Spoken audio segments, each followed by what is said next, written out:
My dearest friend in the world is a man named James. I try to describe how great he is, but it's honestly easier just to tell you the story. James and I grew up in the same town, a conservative Christian town in nowhere, USA. The first time I met him was on the playground at school. He saw me sitting alone under a tree and came over to ask me if I wanted to play with him and his friends. I said no, but he noticed I was reading a book about space. So he sat down next to me and asked me which planet I thought would be the coolest to visit. We ended up talking for the rest of recess about what we thought the other planets might be like, and when we went back to class he introduced me to his friends as his new friend. We were inseparable from that point on. It was one of those things where the entire town, our parents included, had us married off by age 8 or something. We didn't understand at the time, of course, but I would go on family trips with his family, stay over at his place and vice versa through most of elementary school. Get in trouble for talking during class every day, though not really because the teachers all loved him. We were best friends. When we finally reached the awkward teenage years and dating became a thing, he asked me to the first school dance and I said yes. We sort of started dating by default. I don't think we ever talked about it explicitly, but I just started calling him my boyfriend to other people and we went with that. Very little changed about our relationship. We still basically just did all the same stuff we used to do before, except our parents got stricter about the sleepovers and there was more hand-holding and cuddling. Kissing and stuff was always difficult for me and I didn't know why, but he never pushed me on it at all. Not even once. The 2 times we tried, he was able to tell very quickly that I was uncomfortable and he just shut the interaction down by messing up my hair playfully, saying enough of that, how about we just watch a movie? I just assumed one day I would get it. Well, I didn't. Sometime around 15 years old, I started to realize the problem. I wasn't physically attracted to men. This was a very trying time for me, given the kind of environment I grew up in. This was not acceptable. My parents were extremely religious and extremely anti-LGBT. After about 8 months of identity crisis over this, I decided to muster up the courage to tell James before anyone else. I didn't know what to expect. I was terrified. I went over to his house trembling. He had done what he always did, made my favorite snacks and got the controllers and my favorite game ready to go. He opened the door and gave me a hug and I came in. I was so scared. We sat down and he looked at me for a second before putting his hand on mine and asking me what was wrong. So, I tried to tell him. And I got halfway through the sentence, struggling to actually say I'm gay before he just interrupted me and said, "You're gay." Yes. I know. Is there anything else? Followed by that goofy smile I love so much. I just froze in place. I asked him if he was mad. He just laughed and told me he loved me the way I was, and this was the way I was. I just started crying and jumped into his arms. It felt like I cried for at least 10 minutes before he finally interrupted me in characteristic fashion, remarking, however, "I will be mad if you let the pizza rolls I made get cold. So how about we stop crying and start eating?" We stayed best friends after that. We never actually had a breakup talk, but we did start to date other people. We talked and hung out almost every day until we graduated and he went away to a big-name college. The night before he left, he came and picked me up and we drove around town and hit all our favorite spots. He drove me back home at 3 a.m. and in the rain, and I took his hand during the drive home and fell asleep on his shoulder.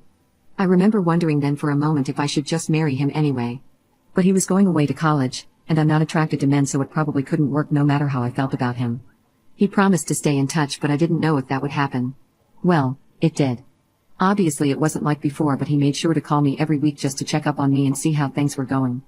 I went to college close to home. We talk about how hard college was, whoever we were dating at the time and whatever drama was going on. During his junior year my parents found out that I was gay. They did not react well and I was basically kicked out of my home to save me. My parents are good people, so this didn't last. They have more than made it up to me since and worked hard to unlearn their bad programming, but that was an awful time. I did what I always do and called James. He talked to me for about an hour and then got his mom to drive up to get me so I could stay in his old room. Then he flew home the next day pretty much just to cheer me up and make sure I was alright. Vintage driving around in circles, singing like idiots, and 2 a.m. junk food runs did the trick. I later found out from my mom that he had also gone and confronted my parents, and stood up for me. He told them they should be ashamed of themselves, and if they were willing to lose their daughter over this, they were unfit parents and not the second family I thought you were. My parents worship him, so this was effective, and my mom still tells this story to this day. Once again I remember wondering at the time, will I ever know anyone else in my life who would do this for me? But he was heading off back to college and he was still a man. So I didn't do anything. Years went by. He got married and I got a long-term girlfriend. We stayed close the entire time. We saw each other a lot less, but it was still great every time he visited and we had frequent texts and calls. I looked forward to his visits all year. And then tragedy struck. His wife divorced him. I never liked her, but he did. I think she used him for a green card and he was too sweet to notice. He came back home, so I saw him a lot more. Obviously he was crushed, but we got through it together. And then I got the diagnosis. At age 27.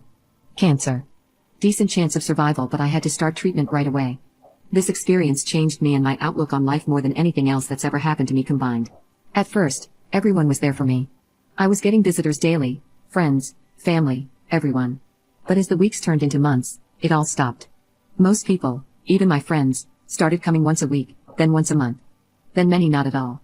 When things were looking bad around the 8-month mark, my girlfriend broke up with me claiming she loved me, but she couldn't handle watching this. Almost 2 years in now, and there's only 5 people who are still here. My mom, my dad, my sister, my BFF Amanda, and James. I almost can't talk about it without crying, but James is here every freaking day. Every day. For hours. He may have missed 20 days in almost 2 years due to work-related travel, and even then he calls me. He comes in and asks how his Amumu is doing and listens. He brings my favorite treats when I can have them, board games we like to play, and old video games on handheld so we can play. He sings to me and shows me pictures of places he's been that I'd like to go and talks about taking me once I'm better. He sits there and holds my hand in silence so I won't be alone until the doctors tell him it's time to go.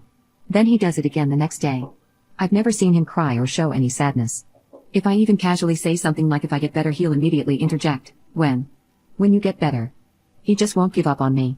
The only other person who is there like this is Mom. Even my dad, sister, and Amanda, who have also shown up in big ways, are not this consistent. My mom is the #1 all-time James fangirl. She has been attempting to get me to marry him since I was 7 years old. A long time ago she stopped that. But about 3 months ago, she made probably her first comment of that kind in around 7 years. She told me to pay attention to the people who are still here now. They're the people who always will be. They're the people who love you and not just what you can do for them. Amanda and my sister also make a lot of comments about James. Both like him. Amanda told me a few visits ago that she thinks I love him, and one reason none of my other relationships have worked out is that the other person can always tell they're #2 everywhere but the bedroom. Then about a month ago, Mom was a little more direct. After James left one evening she told me, "Baby, in all my years on this earth, I've never seen anyone love anybody like that boy loves you. I know you don't like it when I talk about this, but trust me, if you let him go again you're gonna regret it forever." I don't know what has changed, but this time when she said that, I just knew she was right. Every relationship I've ever been in has had some problem or thing that has to be worked on. The only thing missing here is that I don't feel a strong urge to rip his clothes off. But even there it's different. In general I find the idea of being with a man disgusting, but I don't find it disgusting with him. I like being touched by him and being close to him. He's so gentle.